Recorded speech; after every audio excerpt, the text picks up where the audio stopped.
시작이라는 걸 넌 믿을 수 있겠니? 시작이라는 걸 넌 믿을 수 있겠니? 이제야 사랑을 할 것 같아. Ready or not 가는 거야 너를 믿어. Soldiers knocking doors down. Hai guys, selamat pagi, siang, malam, dan dimanapun kalian berada. Saya Trista Damai Sipayung dari Komunikasi Digital dan Media. Kembali akan membawakan informatif tentang kewarganegaraan digital. Siapa sih yang nggak tahu tentang kewarganegaraan digital? Atau kalian tahu nggak apa itu kewarganegaraan digital? Kalau kalian belum tahu, mari kita bahas bersama-sama yuk. Nah, kalian tahu nggak bahwa kewarganegaraan digital disebut juga digital citizenship? Di sini saya akan menjelaskan pengertian kewarganegaraan digital menurut para ahli berdasarkan sumber dari website ini yang sudah saya research.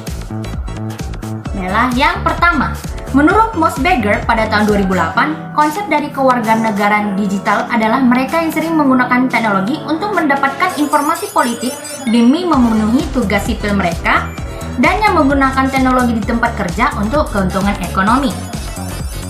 Yang kedua, menurut Rebel pada tahun 2013, yang mengartikan kewarganegaraan digital adalah sarana yang dapat membantu guru, orang tua, atau siapapun itu dalam penggunaan teknologi untuk kepentingan sehari-hari dan digunakan secara sewajarnya saja ya guys. Jika tidak dilakukan secara sewajarnya, maka dapat menimbulkan ketergantungan. Dan yang terakhir, menurut Collier pada tahun 2019, pengertian ini lumayan barulah dilihat dari tahunnya, mendefinisikan cara berpikir kritis dan pilihan-pilihan etis tentang konten yang dipublikasikan lewat media digital, termasuk melihat, menulis sesuatu yang dipublikasikan secara digital. Itulah beberapa pendapat tentang kewarganegaraan digital menurut para ahli. Sekarang kita beralih ke 9 elemen kewarganegaraan digital. Ada apa aja ya? Yang pertama, digital access. Nah, untuk elemen ini memiliki keterbukaan dan kesempatan yang diberikan kepada warga negara yang lebih terbuka di dunia digitalisasi, di mana teknologi menawarkan efisiensi yang lebih efektif dan efisien. Lalu yang kedua, digital commerce merupakan yang sekarang tidak hanya digunakan untuk mengkoneksikan dengan teman-teman lama dan menjadikan satu orang yang tidak kenal menjadi kenal. Misalnya, seperti masalah pembayaran. Nah, tentu bisa dilakukan dengan bertatap muka. Atau yang kita kenal dengan COD. Bisa lewat transfer antar rekening atau bisa juga melalui rekening bersama atau rekber untuk menjaga tentang penipuan. Masuk yang ketiga ya guys, yaitu digital communication. Ini maksudnya seperti pertukaran informasi secara digital, salah satunya dengan memanfaatkan media sosial. Di mana melalui bicara tentang media sosial sebenarnya ada banyak jenis pilihan sih, seperti Instagram, Facebook, WA, dan masih banyak lagi pilihan alternatif lainnya. Yang keempat, digital literacy merupakan interaksi secara digital yang memanfaatkan teknologi yang sudah ada saat ini. Adapun tujuannya, yaitu penggunaan lebih tepat sasaran dan penyebaran yang lebih luas. Setelah itu yang kelima, digital etiquette, yaitu standar atau aturan yang diterapkan untuk dunia digital yang bertujuan untuk menjaga keharmonisan dan tidak menimbulkan konflik ataupun kekacauan di dalam masyarakat luas. Padahal kenyataannya ini, kita tahu sekarang banyak komentar dari netizen yang tidak tahu aturan atau asal bunyinya. Baiklah, yang keenam, digital law. Ini bentuk pertanggungjawaban dari apa yang sudah dilakukan dalam media digital, di mana setiap pengguna media sosial seharusnya itu sudah mengetahui dan memahami perundang-undangan. Berharap setelah tahu aturan, maka pengguna digital perlu dibatasi aksi dan gerak-gerik langkah mereka pun menjadi lebih berhati-hati lagi. Lalu ketujuh, yaitu digital rights and responsibilities. Memang setiap orang memiliki hak untuk berkomunikasi dan membuka peluang dan kesempatan besar untuk mengembangkan jaringan mereka secara digital.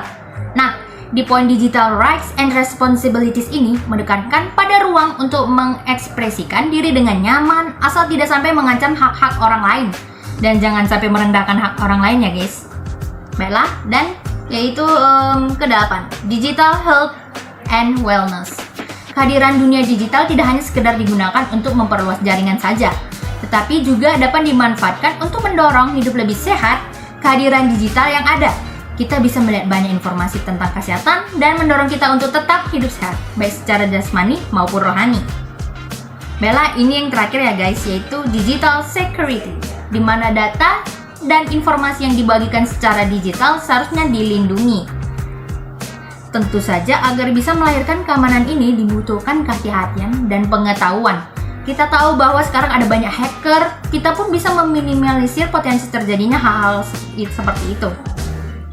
Bella guys, itulah ke-9 elemen kewarganegaraan digital yang tidak kalah penting untuk diketahui. Pastikan kalian lebih berhati-hati dalam memanfaatkan media sosial tanpa mengganggu ketenangan dan hak orang lain.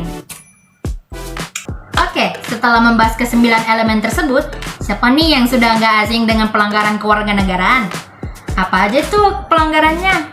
Berikut beberapa pelanggaran dalam kewarganegaraan digital yang paling umum kita temukan. Pertama, kalian pasti tahu deh pelanggaran yang paling meresahkan satu ini, yaitu banyaknya berita hoax, didukung dengan kurang jelinya penggunaan digital mengkonfirmasi berita, sehingga mereka asal menyebarkan berita hoax tersebut. Jika kita perhatikan nih ya guys, di era digitalisasi seperti sekarang, saya sering menemukan beberapa portal berita yang isinya memberitakan dari channel YouTube yang bersangkutan. Memang cara ini tidak salah sih sebenarnya, namun jika dibandingkan model pencarian berita zaman dulu tuh sudah jauh bergeser.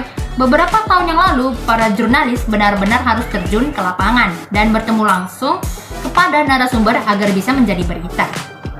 Sekarang cukup menonton channel YouTube sudah menjadi berita loh. Secara pribadi, kreativitas, dan usaha untuk mendapatkan berita yang eksklusif kurang tersampaikan. Kedua, siapa nih yang nama baiknya pernah tercemar? Kalau saya belum sih.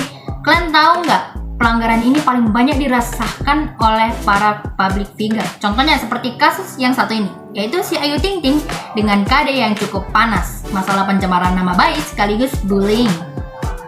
Dan yang terakhir, siapa nih yang suka belanja di online? Mungkin kalian pernah ditipu oleh penjual ya?